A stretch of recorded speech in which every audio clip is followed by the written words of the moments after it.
Kuma, unfairly labeled as a tyrant by the world government after having sunk an entire armada by himself. The world government decided he was a threat and gave the world a false narrative, labeling him as an evil tyrant. But in this chapter we get to see Kuma's journey, and it does remind us how well connected the One Piece world is. From King Bekari taking inspiration from the Goa kingdom to burn down the Southern province, to Kuma traveling around all the islands which he sent the Straw Hats to. Everything just connects back together, and this is what makes the One Piece world feel so alive. But what I love the most about this chapter is that we finally see Kuma break.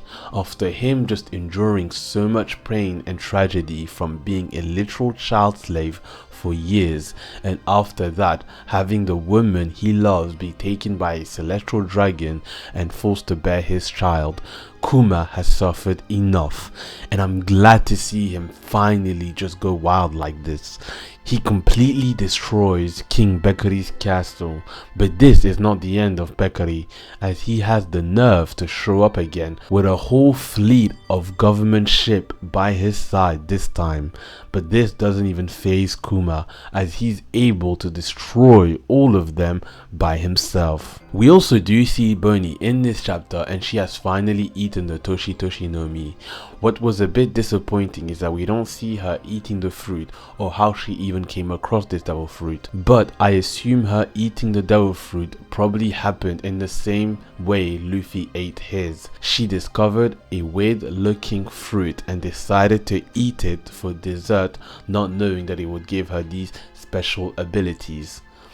The first thing she does is age herself up, and as an old lady, Bonney looks very similar to Coney. Even Kuma and Gyogyo mistake her for Bonney. The similarities between them two when Bonney is old is going to inspire Bonney to steal Coney's outfit, because Coney's hat is the one Bonney wears in Sabaody, which leads me to believe that at some point Bonney is going to impersonate Coney, maybe as a way to escape the world government. The next section of this chapter is just filled with nostalgia. It's where we see Kuma searching the whole world for a cure for Bonney. The nostalgic aspect comes to the fact that the islands that Kuma visits are the ones where he sent the Straw Hats to. But not just that, this whole journey also reminded me of Corazon when he searched for a cure for Trafalgar Law, and this whole sequence of events is also structured very similarly to Roger's journey in chapter 967. This journey alone takes us back to different moments in One Piece, which is what I absolutely love. Oda is able to seamlessly integrate Kuma's story into the broader history of the world without any contradictions to the events already established in the story. Oda must have a whole timeline which he refers to for moments like this. We then see Kuma talking to Dragon, and he lets him know that Ivankov and Inazuma have been caught and sent to Impel Down, which we know this is where Luffy ends up meeting them. As usual, Dragon is ready to sacrifice members of the revolutionary army for the greater good, whereas we know Luffy would have been unable to move on with his adventure if members of his crew had been kidnapped or imprisoned. But Dragon is ready to make the hard sacrifice and keep marching forward for a better future.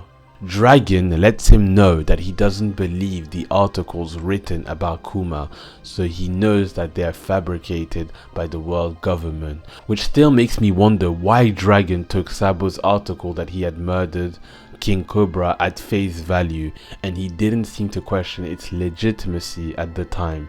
But then, this is when Dragon refers Kuma to Dr. Vegapunk, so it's finally confirmed that it was Vegapunk that healed her. This conversation between Kuma and Dragon ends with Dragon saying, go where the winds of fate take you, my friend, which further blazes the theory that dragon does in fact have a wind-type devil fruit.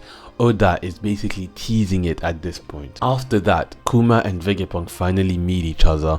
This meeting was highly anticipated, and I like the fact that Kuma was carrying Bonney in a wooden barrel. I find it adorable. It kind of reminded me of Nezuko in Demon Slayer, where Tanjiro carries her in a wooden box to protect her from sunlight, just like Kuma needs to protect Bonney from sunlight. So we learned the trade offer Kuma has to make to be able to cure Bonney. He has to become a pacifista for Vegapunk to agree to cure Bonney.